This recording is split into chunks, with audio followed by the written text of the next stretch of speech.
सासंगत जी, एक चिड़िया ने बताया कि मनुष्य यदि ये 3 काम करके रख ले तो उसकी अकाल मृत्यु भी टल जाती है। सासंगत जी, वह कौन से 3 काम हैं जिनको करने मात्र से ही मनुष्य की आने वाली अकाल मृत्यु भी टल जाती है? आप अकाल मृत्यु का मतलब तो समझते ही होंगे।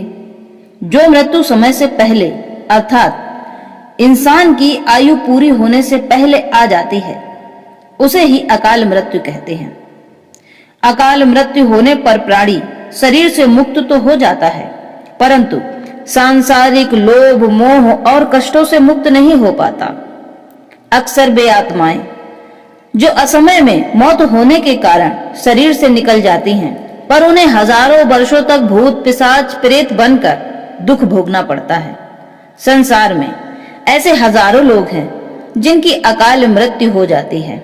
अब इस अकाल मृत्यु से कैसे बचा जा सकता है? सासंगत जी, कौन से ऐसे कार्य हैं जिनको करने से असमय आने वाली अकाल मृत्यु भी टल जाती है?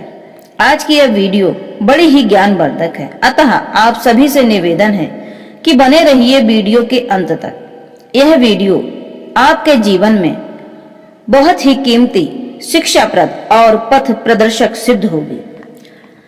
सासंगत जी, प्राचीन काल की बात है। एक नगर में एक सेठ और सेठानी रहते थे। सेठ और सेठानी के पास बहुत सारी धन दौलत थी, इतनी दौलत कि उनकी एक पीढ़ी घर बैठे बैठे अपना संपूर्ण जीवन आराम से गुजार सकती थी। सेठ और सेठानी के पास किसी बात की कोई कमी नहीं थी, परंतु सेठ बड़ा ही कंजूस था। जीवन यापन के सभी ऐशो आराम उनके घर में मौजूद थे, फिर भी सेठ और सेठानी दोनों चिंतित और दुखी रहते थे। उनकी चिंता का विषय था उनके घर में संतान का न होना, क्योंकि अब तक उनके घर में किसी भी संतान ने जन्म नहीं लिया था। सेठ इतना कंजूस था कि उसने अपने गुजरते जीवन में अब तक कभी किसी को दान नहीं दिया था और न ही किसी पुण्य कार्य में सहयोग किया था।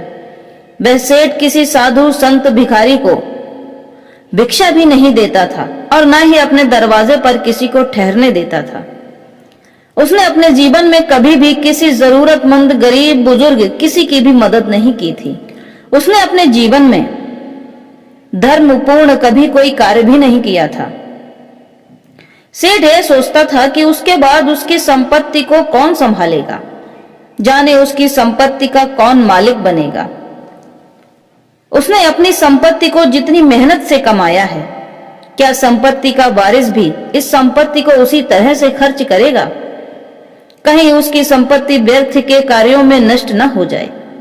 इसी तरह के प्रश्न सेठ के मन में चलते ही रहते थे। इतने प्रश्नों के बावजूद भी सेठ की रुचि धर्म कार्य में बिल्कुल भी नहीं थी। सासंगत जी, जिस जगह सेठ का घर था वहीं थोड़ी ही दूरी पर एक बहुत पुराना और बहुत बड़ा पीपल का पेड़ खड़ा था। उसी पेड़ पर एक छोटी सी चिड़िया अपने बच्चों के साथ घोंसला बनाकर रहती थी। चिड़िया के 2 छोटे छोटे बच्चे थे। चिड़िया रोज नगर में दाना पानी चुगने के लिए जाती थी और दाना पानी चुगने के बाद वापस घोंसले में लौट आती थी। कुछ दानों को वो अपने साथ चुन कर लाती थी। उन्हीं दानों को बड़े प्रेम से अपने बच्चों को खिलाती थी। चिड़िया का यह रोज का नियम था, दाना चुगने नगर में जाना और कुछ चुगे हुए दानों को वापस घोंसले में आकर अपने बच्चों को खिलाना। सासंगत जी, कभी कभी वह चिड़िया उस सेठ के घर पर भी जाती रहती थी, लेकिन सेठ के कंजूस स्वभाव के कारण उस चिड़िया को सेठ के घर पर कभी एक दाना भी चुगने को नहीं मिलता था। चिड़िया इस बात से बहुत ही चिंतित रहती थी कि पूरे नगर का सबसे धनवान सेठ यही है, लेकिन फिर भी यह सेठ ना तो कोई दान पूर्ण कार्य करता है, ना ही किसी पशु पक्षी को दाना या घास खिलाता है। जाने इसके कर्म कैसे ठीक होंगे। चिड़िया मन ही मन सोचती रहती थी कि ऐसे धन और माया का क्या लाभ जो किसी को पेट भर भोजन भी न करा सके। सासंगत जी, जो मनुष्य अपने हित की चीजों को पा नहीं सकता है, उसे अपने धन से उन चीजों को पाने का प्रयास करना चाहिए, और जो मिल गया है उसे संभाल कर रखना चाहिए। जो बच गया है उसकी वृद्धि करनी चाहिए, किंतु उस बचे हुए धन को शुभ कार्यों में भी लगाते रहना चाहिए। इससे धन की पवित्रता बनी रहती है। साथ संगत जी, पुराणों का कहना है कि धन को संचित करके उसकी रक्षा करना बड़ा ही कठिन कार्य है, क्योंकि ऐसा धन अपने आप नष्ट हो जाता है। साथ ही साथ वह धन कुल का भी विनाश कर देता है। विद्वानों ने एक बात और कही है, कर्म ऐसे कीजिए जो मानव हित में हो। उस धन का क्या लाभ जो न खाया जा सके और न सही जगह उसका प्रयोग हो सके। धार्मिक कार्य और संसार के सभी जीवधारियों के हित में लगाया गया धन सदैव दिन दूना और रात 4 गुना बढ़ता रहता है। साथ संगत जी, ऐसे ज्ञान से भी क्या लाभ जिसके होते हुए भी आपने किसी को शिक्षित नहीं किया या अपने ज्ञान से किसी को किसी प्रकार का कोई लाभ नहीं पहुंचाया। उस आत्मज्ञान का भी क्या लाभ जिसको पाकर इंसान अपनी इंद्रियों को बस में ना कर सके। साथ संगत जी, कहा गया है कि जिन लोगों के दिन दान, दया, धर्म, भोग के बिना ही निकल जाते हैं, उनका जीवन लोहार की धौकनी के समान होता है, जो सांस तो लेती है परंतु उनमें जीवन का लेश मात्र भी नहीं होता है। सेठ जानता था कि उसके पास बहुत सारा धन है। वह अगर चाहे तो लाखों गरीब लोगों का भला कर सकता है, हजारों बुजुर्गों को खाना खिला सकता है, परंतु वह ऐसा नहीं करता था। वह यह भी जानता था कि उसके घर कोई संतान ने अब तक जन्म नहीं लिया है। उसके मरने के बाद इस धन को कोई और ही भोगेगा, किंतु फिर भी उसने अपने कर्मों में कोई सुधार नहीं किया। एक दिन चिड़िया सुबह के वक्त अपने घोंसले को छोड़कर हवेली की दीवार पर आकर बैठ जाती है। साथ संगत जी, जब चिड़िया सेठ की हवेली पर जाकर बैठती है तो देखती है कि सेठ और सेठानी बैठकर आपस में बातें कर रहे थे। सेठानी अपने पति से कहती है कि हमारे पास इतना सारा धन है जितना आसपास के क्षेत्र में किसी के पास नहीं है, इसीलिए आसपास के सभी लोग आपको सेठ जी कहकर बुलाते हैं। हमारे पास धन की कोई कमी नहीं है, परंतु हम इस धन का क्या करेंगे? हमारे यहाँ संतान ने अब तक जन्म ही नहीं लिया। हमारे पास कोई पुत्र या पुत्री नहीं है। इस धन को कौन खाएगा, कौन संभालेगा? बिना संतान के जीवन बड़ी ही कठोर सजा की भांति लगता है। पता नहीं हमने किसी का क्या बिगाड़ा है जो हमें अभी तक संतान की प्राप्ति नहीं हुई है। सेठानी की बात सुनकर सेठ जी कहते हैं कि हे सेठानी, अब इसमें मेरा क्या कसूर? मेरा नसीब ही ऐसा है। हमारे नसीब में पुत्र या पुत्री भगवान ने लिखी ही नहीं है। अब इसमें मैं क्या कर सकता हूं? जब तक जीवन है तब तक इस धन का उपयोग करो। हमारे बाद चाहे जो खाए, हम कौन सा देखने आएंगे? जिसके नसीब में होगा उसे यह संपत्ति मिल जाएगी। साथ संगत जी, दोनों पति पत्नी इसी तरह की बातें कर रहे थे। उधर वह चिड़िया बड़ी गौर से उनकी बातों को सुन रही थी। चिड़िया सेठ और सेठानी की पूरी बातें सुनने के बाद वहां से कहीं और दूसरी जगह दाना चुगने के लिए चली जाती है और वापस दाना चुगने के बाद अपने घोंसले में अपने बच्चों को चुगे हुए दाने खिलाती है। अब चिड़िया सोचती है, हे प्रभु, जिसके पास धन है वह भी दुखी और जिसके पास नहीं है वह भी दुखी। अब तो चिड़िया रोज रोज सेठ और सेठानी के घर जाने लगी और सेठ सेठानी की बातों को बड़े ही प्रेम से सुनने लगी। धीरे धीरे समय गुजरा। सेठानी बड़े अच्छे ही स्वभाव की थी। उसके दिल में दया धर्म भी था, किंतु सेठ के डर से, भय से वह दया धर्म से दूर ही रहती थी। जब सेठानी रोज उस चिड़िया को देखती है कि यह चिड़िया रोज रोज उनके घर की दीवार पर आकर बैठ जाती है, तो धीरे धीरे सेठानी को उस चिड़िया से लगाव हो जाता है। अब सेठानी उस चिड़िया को रोज दाना पानी खिलाती हैं। सेठानी के अच्छे स्वभाव से चिड़िया बहुत खुश थी। अब उसे भोजन की तलाश में पूरे नगर में घूमना नहीं पड़ता था।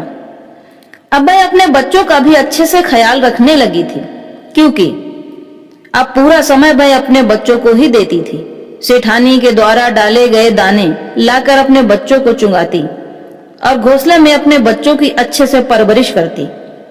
सेठानी के स्वभाव को देखकर चिड़िया मन ही मन सोचने लगी कि सेठानी तो बड़े ही अच्छे स्वभाव वाली हैं, मुझे दाना खिलाती हैं, लेकिन फिर भी उनके घर में अभी तक पुत्र ने जन्म नहीं लिया है।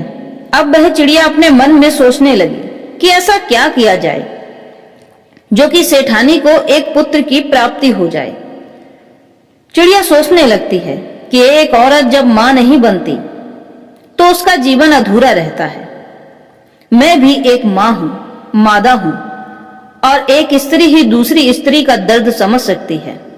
औरत का जीवन तभी पूरा माना जाता है जब मां के रूप को धारण करती है। एक औरत को सबसे बड़ा सुख तब मिलता है जब वह मां बनती है। यही सोचकर वह चिड़िया सेठानी के लिए मन ही मन बड़ी दुखी होती रहती है। अब तो वह चिड़िया मन ही मन रोने भी लगी कि ऐसा क्या करूं जिससे सेठानी के घर पुत्र पैदा हो जाए। तभी चिड़िया को याद आया कि देवों के देव महादेव बड़े ही दयालु हैं। मैं तन मन से उनका ध्यान करूं और फिर मैं उनसे ही इन सेठानी के लिए एक पुत्र मांग लूं। महादेव मेरी पुकार अवश्य सुनेंगे। यही सोचकर चिड़िया अपने पति से कहती है कि देखो जी, मैं कुछ दिनों के लिए घर से बाहर जा रही हूं।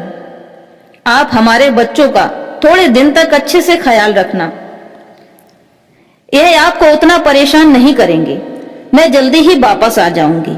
आप इन्हें दाना पानी समय से खिलाते रहना और इनका ध्यान रखना। सासंगत जी, इतना कहकर चिड़िया अपने घोंसले से उड़ जाती है। उड़ते थकते हुए रात दिन की मेहनत करके भूखी प्यासी कई दिनों के बाद वह चिड़िया कैलाश पर्वत पर भी पहुंच जाती है, जहां पर भगवान महादेव और माता पार्वती का निवास है। चिड़िया उड़ती हुई कैलाश पर्वत पर तो पहुंच गई थी, किंतु भूख और प्यास के कारण उसका शरीर साथ नहीं दे रहा था। कैलाश पर्वत पर पहुंचने के बाद वह चिड़िया माता पार्वती के चरणों में लौटने लगती है। जैसे ही माता पार्वती के चरणों में चिड़िया लौटती है तो वह बेहोश हो जाती है। माता पार्वती चिड़िया को अपने हाथों में उठाती हैं, उसको सहलाती हैं, होश में लाती हैं। तब माता पार्वती उस चिड़िया से पूछती हैं कि हे चिड़िया, हे बेटी, तुम कहां से आई हो? पुत्री, तुम बड़ी परेशान दिख रही हो।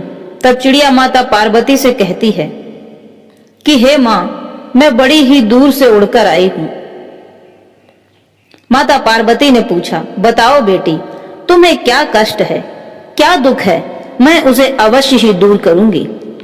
तब चिड़िया कहती है, माता, मैं आपके पास अपने दुख के लिए नहीं आई हूं।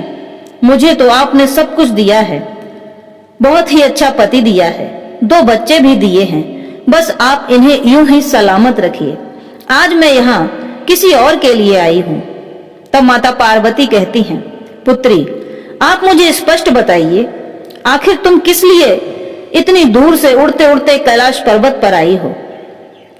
चिड़िया ने बताया कि हे मां, धरती पर मैं जहां रहती हूं वहां पर एक सेठ और सेठानी रहती हैं। उनका कोई पुत्र या पुत्री नहीं है। सेठानी बहुत ही भोली भाली है। उसने मुझे दाना खिलाकर अपना ऋणी बना दिया है। इसीलिए मैं उनके लिए एक पुत्र मांगने आई हूं। उनके लिए एक पुत्र दे दो मां। थकान अधिक होने के कारण चिड़िया इतनी बात कहते हुए फिर से बेहोश हो जाती है। माता पार्वती फिर चिड़िया को होश में लाती हैं। काफी देर के बाद चिड़िया होश में आती है। तब माता पार्वती उस चिड़िया को दाना पानी खिलाती हैं और चिड़िया से कहती हैं कि पुत्री, तुम चिंता ना करो, थोड़ी देर में महादेव से आपकी बात करेंगे। सासंगत जी, इधर भगवान भूत भावन महादेव अपनी समाधि से उठते हैं। तभी माता पार्वती उस चिड़िया को अपने हाथों में लेकर भगवान शिव के समक्ष जाती हैं और हाथ जोड़कर महादेव से कहती हैं कि हे प्रभु, धरती पर एक नगर में एक सेठ रहता है, उनके नसीब में कोई पुत्र पुत्री है या नहीं? तब महादेव ध्यान लगाकर देखते हैं और कहते हैं कि हे देवी, उस सेठ के नसीब में कोई पुत्र नहीं है। फिर माता पार्वती कहती हैं कि हे भगवान, यदि उनके नसीब में पुत्र नहीं है तो आप उन्हें पुत्र दे दीजिए। मैंने चिड़िया को वचन दिया है। यह बेचारी परोपकार के उद्देश्य से मेरे पास आई है। अगर आपने उस सेठ को कोई पुत्र नहीं दिया तो मैं झूठी हो जाऊंगी, मेरा वचन व्यर्थ हो जाएगा। तब भगवान महादेव कहते हैं कि हे देवी पार्वती, तुम जिद क्यों करती हो?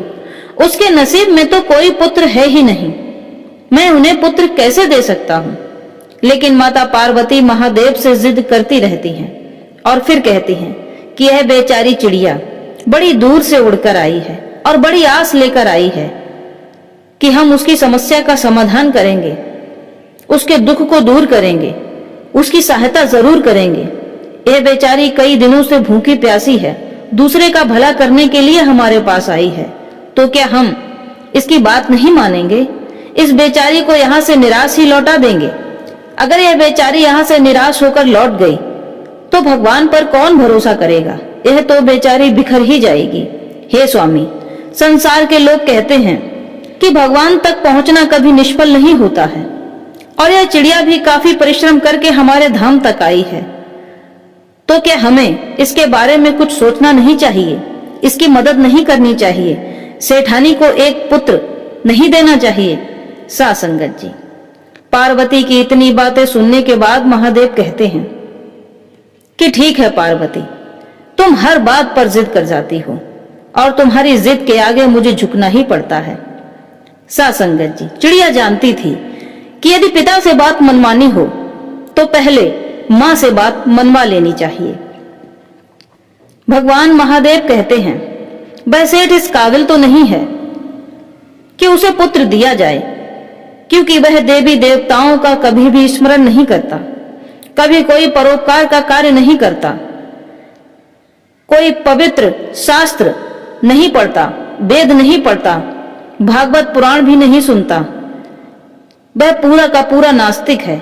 यदि वह नास्तिक से आस्तिक बन जाए तो मैं उसके लिए एक पुत्र अवश्य दे दूंगा। पुत्र के लिए उसे दान, धार्मिक कार्य, भूखों को भोजन खिलाना पड़ेगा, मंदिर में जाना पड़ेगा, नास्तिक से आस्तिक बनना पड़ेगा, ईश्वर का भजन आदि भी करना पड़ेगा, तभी उसे एक पुत्र की प्राप्ति हो सकती है। तब चिड़िया कहती है कि हे महादेव, मैं अपनी तरफ से पूरी कोशिश करूंगी कि वह सेठ सेठानी दोनों अपने कर्मों में सुधार करे। हे महादेव, हे माता पार्वती, सेठ और सेठानी को यदि संतान मिल जाए तो वे स्वयं ही दान, दया, धर्म, व्रत, परोपकार करना सीख जाएंगे, जिसका संसार में कोई नहीं होता। आप तो उनके भी पालनहारे हो, जो अपने जीवन में जीने की उम्मीद छोड़ देते हैं। आप तो उनके जीवन में भी दीप जलाने का कार्य करते हो, जो अपने रास्ते से भटक जाते हैं। आप तो उन्हें भी सद्मार्ग पर ले आते हो। हे प्रभु, मेरी इच्छा है कि आप पहले सेठ और सेठानी को एक पुत्र प्रदान करें, फिर देखिए वे कैसे आपके भजन में दिन रात बैठे रहेंगे। चिड़िया की बात सुनकर माता पार्वती और भगवान शंकर चिड़िया से कहते हैं कि ठीक है, मैं 5 साल का समय दूंगा। सेठ और सेठानी ने यदि अपने कर्मों में सुधार किया, बदलाव किया, सद्मार्ग पर निकल पड़े, तो वह संतान सुख से कभी वंचित नहीं रहेंगे और जीवन की अंतिम यात्रा तक वह संतान उनका साथ निभाएगी। किंतु यदि उन्होंने अपने कर्मों में सुधार नहीं किया तो याद रखिए 5 साल बाद वह बच्चा अल्पायु में ही मृत्यु को प्राप्त हो जाएगा। चिड़िया कहती है, ठीक है प्रभु, आपका कोटि कोटि धन्यवाद, जो आपने मुझ जैसे छोटे जीवधारी की मुराद पूरी कर दी। सा संगत जी, इतना कहकर वह चिड़िया माता पार्वती और भगवान भोलेनाथ को प्रणाम करके वहां से उड़ान भरती हुई अपने घोंसले में आ जाती है। धीरे धीरे समय गुजरता है। भगवान भोलेनाथ का वरदान सेठानी के पेट में पलने लगता है और 9 महीने बाद सेठानी को एक सुंदर पुत्र रत्न की प्राप्ति होती है। सेठ और सेठानी पुत्र रत्न को पाकर बहुत खुश थे, मानो डूबते हुए को सहारा मिल गया। उधर सेठ के घर में खुशियां मनते देख चिड़िया बहुत ही खुश थी। चिड़िया भी खुशी से फूले नहीं समाती थी। आखिर उसकी मेहनत सफल हो गई थी। चिड़िया भी अपनी मेहनत का फल देखकर बड़ी प्रसन्नता से भगवान भोलेनाथ और माता पार्वती को मन ही मन स्मरण करती है और मन ही मन हजारों बार शीश झुकाकर उन्हें प्रणाम करती है। अब चिड़िया पहले की तरह फिर से सेठ के घर की दीवार पर जाकर बैठने लगी और उनके बेटे को बड़ा होता हुआ देखकर बहुत खुश होती। फिर सोचती कि जैसे जैसे सेठ का पुत्र बड़ा होता चला जाएगा, यह सेठ अपने पुत्र को अच्छी अच्छी चीजें खिलाएगा, तो खिलाए गए सामान के छोटे छोटे टुकड़े मुझ जैसी चिड़िया को भी नसीब हो जाएंगे, जो टुकड़े जमीन पर गिर जाएंगे। यही सोचकर वह चिड़िया और अधिक प्रसन्न होती है। साथ संगत जी, धीरे धीरे करके समय गुजरने लगा और सेठ का पुत्र 6 महीने का हो गया। अब शिवरात्रि का समय आया, लेकिन सेठ ने भगवान शिव की उपासना नहीं की, ना ही किसी को दान दिया, ना ही कोई धर्म का कार्य किया, ना ही मंदिर आदि में पूजा हवन करवाया। अब तो वह सेठ और भी कंजूसी पूर्ण कार्य करने लगा। उसकी कंजूसी दिन दूनी रात 4 गुनी बढ़ने लगी। वह धन को इतनी शिद्दत से इकट्ठा कर रहा था मानो धन नहीं, उसके जीवन की सांसें हैं। सेठानी के मन में भी अब तक कोई ऐसा विचार नहीं आया कि दान पुण्य किया जाए, मंदिर आदि में हवन कराया जाए, दीन दुखियों की मदद की जाए, नगर के बुजुर्गों का ध्यान रखा जाए। समय गुजरता गया। अब तो सेठानी उस चिड़िया को भी भूल गई जो रोज उनके मकान की दीवार पर आकर बैठती है। पुत्र मोह में सेठ सेठानी की कंजूसी इतनी बढ़ गई कि पूरे नगर में उनके चर्चे होने लगे। समय गुजरता गया। धीरे धीरे करके पहली शिवरात्रि, दूसरी शिवरात्रि, तीसरी शिवरात्रि और चौथी शिवरात्रि भी निकल गई। अब तो चिड़िया को सेठ और सेठानी के प्रति बड़ी चिंता सताने लगी, क्योंकि वह जानती थी कि 5 साल पूरे होने को आए हैं। सेठ और सेठानी ने अभी तक अपने कर्मों में कोई बदलाव नहीं किया है, बल्कि अपने कर्मों को और अधिक बिगाड़ लिया था। अब तो वह सेठ के मकान की दीवार पर घंटों बैठी रहती, सोचती रहती कि अब सेठानी भी उसकी तरफ कोई ध्यान नहीं देती। लेकिन वह चिड़िया सेठानी के पुत्र को बचाने का उपाय सोचती रहती। धीरे धीरे कई दिन बीत गए, लेकिन चिड़िया को अभी भी उपाय समझ नहीं आया कि वह किस तरह से सेठ और सेठानी के पुत्र को बचाए। सेठ और सेठानी को समझाए कि अपने कर्मों को सत्कर्मों में बदल लो, नहीं तो आपका पुत्र अल्पायु में ही मृत्यु को प्राप्त हो जाएगा। आखिरकार वह एक चिड़िया थी और चिड़िया की भाषा भला इंसान कैसे समझ पाए। सेठ और सेठानी भी उस चिड़िया की भाषा को नहीं समझ पाए। इधर चिड़िया के बच्चे भी अब बड़े हो चले थे। फिर एक दिन चिड़िया ने अपने बच्चों से कहा कि वह कुछ दिनों के लिए घर से बाहर जा रही है। तुम सभी लोग आपस में मिलजुल कर बड़े प्रेम भाव से रहना, मैं थोड़े ही दिनों में वापस आ जाऊंगी। सत्संगत जी, अब चिड़िया ने फिर से उड़ान भरना शुरू किया और कई दिनों के बाद वह कैलाश पर्वत पर भगवान शंकर और माता पार्वती के पास फिर से पहुंच गई। भूखी प्यासी उड़ते उड़ते चिड़िया जब कैलाश पर्वत पर पहुंची तो भूख प्यास से उसका गला सूख रहा था। माता पार्वती ने जैसे ही चिड़िया को देखा तो उन्होंने उसे पहचान लिया और कहा कि हे पुत्री, किस कष्ट से दुखी होकर तुम कैलाश पर्वत पर आई हो।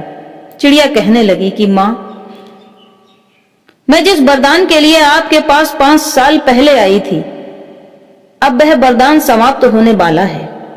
सेठ और सेठानी ने अपने कर्मों में अभी तक कोई सुधार नहीं किया है। मुझे लगता था कि पुत्र रत्न प्राप्त होने के बाद वह दोनों अपने कर्मों में सुधार करेंगे, दान दया धर्म आदि कार्य करेंगे, लेकिन उनके कर्म तो पहले से ज्यादा बिगड़ते जा रहे हैं। कंजूसी बढ़ती जा रही है, पुत्र मोह में धन को अधिक इकट्ठा कर रहे हैं और अधिक कंजूस बन रहे हैं।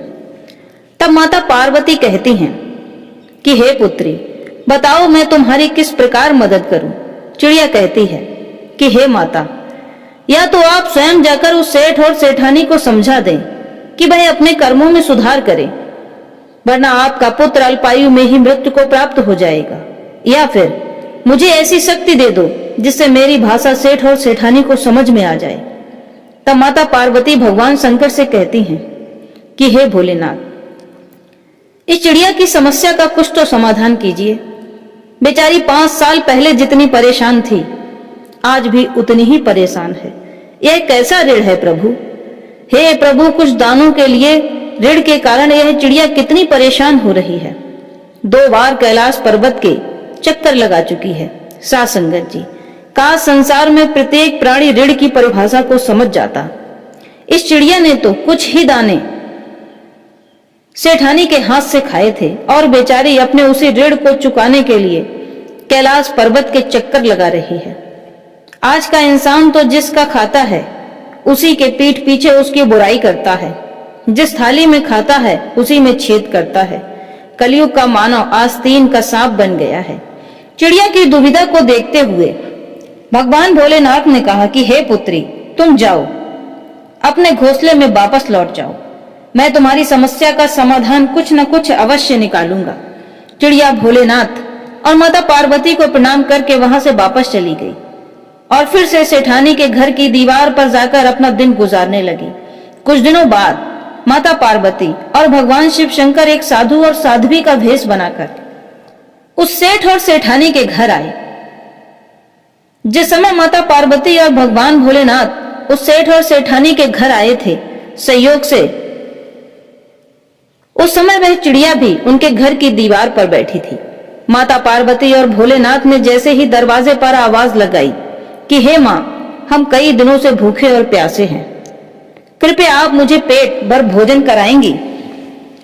साधु की आवाज सुनकर सेठानी अपने घर से बाहर आई तो उन्होंने देखा दरवाजे पर एक साधु और साध्वी दोनों खड़े थे। उस वक्त घर के अंदर सेठ अपने पुत्र के साथ मौजूद था। सेठ की मौजूदगी में सेठानी को थोड़ा अजीब लग रहा था कि वह किस तरह दरवाजे पर आए साधु और साध्वी को भोजन कराए, क्योंकि सेठ इन सब के बहुत खिलाफ था। वह अपने दरवाजे पर किसी को रुकने ही नहीं देता था।